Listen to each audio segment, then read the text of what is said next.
السلام علیکم دوستو۔ چنگیز خان کے دربار کے ایک کونے میں ہر وقت ایک مسلمان عورت موجود رہتی تھی۔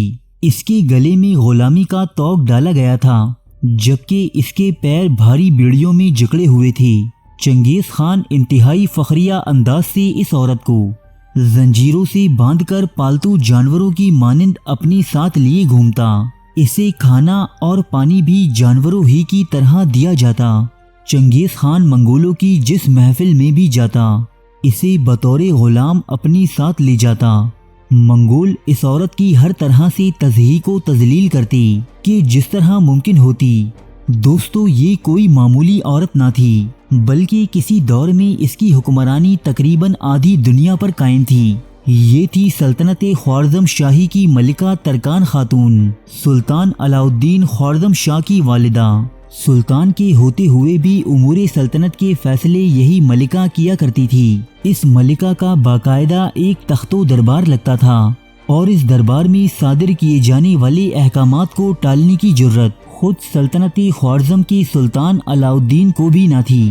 یہ ملکہ دراصل وسطی ایشیا کے جنگجو قبیلے قپچاق کے سردار کی بیٹی تھی، اور اس سے شادی کرنے کے باعث ہی سلطنت خوارزم کے گزشتہ سلطان تیغ شاہ کو یہ مقام و مرتبہ حاصل ہوا تھا۔ تیغ شاہ کی موت اور اس کے بیٹے علاء الدین خوارزم کی تخت نشینی کے بعد اس ملکہ کا مقام و مرتبہ اس قدر بڑھ گیا کہ سلطنت خوارزم میں دو متوازی حکومتیں چلنے لگیں۔ سلطان علاء الدین خوارزم شاہ جب بھی اپنی والدہ کا اثر و رسوخ کم کرنے کی کوشش کرتا، قپچاق ترک اس کی راہ میں حائل ہو جاتے۔ اسی انا پرست اور سازشی ملکہ کے متکبرانہ فیصلوں نے سلطنت خوارزم کو تنکوں کی طرح بکھیر دیا۔ چنگیز خان نے اپنی مقاصد حاصل کرنے کے لیے علاء الدین خوارزم شاہ کی والدہ ملکہ ترکان خاتون کی کمزوریوں سے خوب فائدہ اٹھایا، اور اس عظیم الشان سلطنت کا سارا غرور اپنی گھوڑوں کے قدموں میں روند ڈالا۔ بعد ازاں اس نے ملکہ ترکان خاتون کو بھی عبرت کا ایسا نشان بنایا کہ تاریخ اس پر آج بھی خون کے آنسو روتی ہے۔ منگول آندھی کو عالم اسلام کی راہ دکھانے والی بھی یہی عورت تھی۔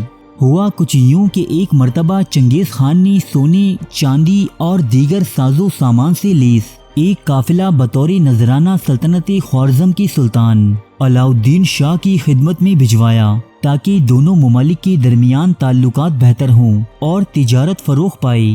لیکن سلطنت خوارزم کے سرحدی شہر اترار کے حاکم قدر خان نے مال و دولت کے لالچ میں اس قافلے کے تمام اراکین کو قتل کر دیا اور یہ تمام مال و اسباب لوٹ لیا۔ اس قافلے کا صرف ایک ساربان زندہ بچا، اور اس نے چنگیز خان کے دربار میں جا کر یہ تمام رودات سنائی۔ چنگیز خان نے سلطنت خوارزم میں ایک ایلچی کے ذریعے یہ پیغام بھجوایا کہ اگر اترار کے حاکم قدر خان کو منگولوں کے حوالے کر دیا جائے تو دونوں سلطنتوں کے درمیان تعلقات معمول پر آ سکتے ہیں۔ سلطان علاء الدین اور اس کا ولی عہد بیٹا جلال الدین خوارزم شاہ اس بات کے حق میں تھے کہ چنگیز خان سے الجھنے کے بجائے قدر خان کو اس کی ہوس زر کی سزا دینی چاہیے۔ البتہ قدر خان نامی یہ شخص نہ صرف ملکہ ترکان خاتون کی قبیلے قپچاق سے تعلق رکھتا تھا، بلکہ ملکہ کا انتہائی قریبی رشتہ دار بھی تھا۔ سو اپنی طاقت کے نشے میں چور ملکہ ترکان خاتون نے کسی صورت اس شکایت کا ازالہ نہ ہونے دیا، جس کے بعد چنگیز خان اپنی قافلے کا بدلہ لینے خوارزم کی طرف رخ کرنے پر مجبور ہو گیا۔ منگول لشکر نے سب سے پہلے اترار شہر کا رخ کیا۔ اس شہر پر قبضے کے بعد یہاں کے حاکم قدر خان کو اذیت ناک موت سے ہمکنار کیا۔ اس کے بعد بخارا اور سمرقند سمیت سلطنت خوارزم کے تمام شہروں کو تاراج کر کے معصوم انسانوں کی کھوپڑیوں کے مینار بنا دیے۔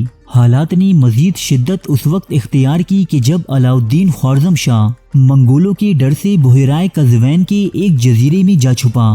جب منگولوں کا خوف حد سے بڑھا تو اس بادشاہ کے میدے نے کام کرنا چھوڑ دیا اور وہ اس دنیا سے چل بسا۔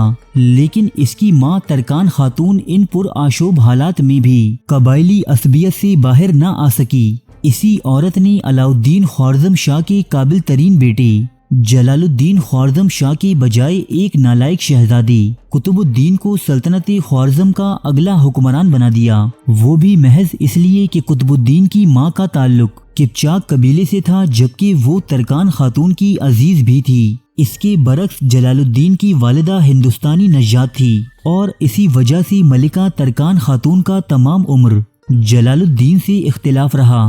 یہ ملکہ ہر وقت جلال الدین کے خلاف سازشوں میں مصروف رہتی۔ اسی کے حکم پر سلطنت خوارزم کے قپچاک سردار رات کے اندھیرے میں چنگیز خان سے جا ملی۔ بعد ازاں چنگیز خان نے ان کی خدمات کے عوض انہیں سخت اذیتناک سزائیں دیں۔ جب سکوتے اور گنج واقع ہوا تب یہ ملکہ شاہی خزانہ اور ہیرے جواہرات لے کر راتوں رات شہر چھوڑ کر فرار ہو گئی اور جاتے وقت شاہی خاندان کے 20 کے قریب افراد کو قتل کروا دیا، وہ بھی محض اس لیے کہ ترکان خاتون کو شبہ تھا کہ یہ لوگ دارالحکومت کو خالی پا کر اس پر قبضہ کر سکتے تھے۔ راہ فرار اختیار کرنے کے بعد ترکان خاتون نے اپنی وفاداروں کے ہمراہ اعلان نامی قلعے میں پناہ لی، جو ریاست کا مضبوط ترین قلعہ تسلیم کیا جاتا تھا۔ منگولوں کو جب اس ملکہ کے فرار کی اطلاع ملی تو انہوں نے تقریباً 4 ماہ تک اس قلعے کا محاصرہ کیے رکھا، یہاں تک کہ مکمل ناکہ بندی کے بعد اس قلعے کا راشن پانی ختم ہو گیا۔ محصورین بھوک و پیاس کی شدت سے بےتاب ہو کر باہر نکل آئے۔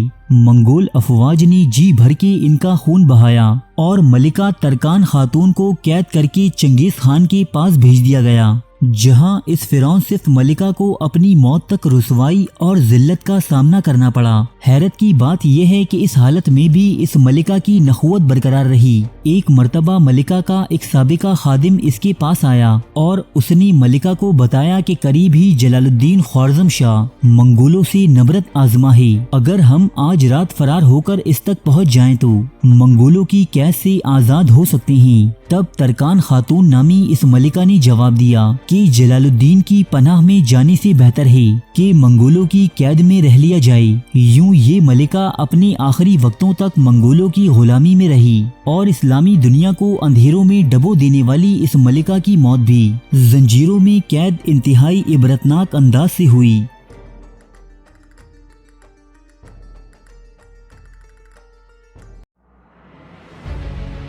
تاریخ کے موضوع پر پاکستان کا سب سے بڑا چینل، جہاں ملتے ہیں سچے واقعات مستند حوالوں کے ساتھ،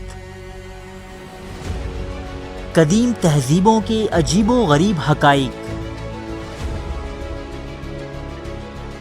افسانوی داستانوں کے پیچھے چھپی حقیقت، زندگی بدل دینے والی اسلامی حکایات، قدیم اور جدید جنگوں کے احوال، دلچسپ اور پراسرار واقعات، بادشاہوں اور جرنیلوں کی عیاشی کی داستانیں، ملکاؤں اور کنیزوں کی شرمناک کہانیاں، یہ سب اور بہت کچھ دیکھنے کے لیے سبسکرائب کیجیے اردو ڈائری کو۔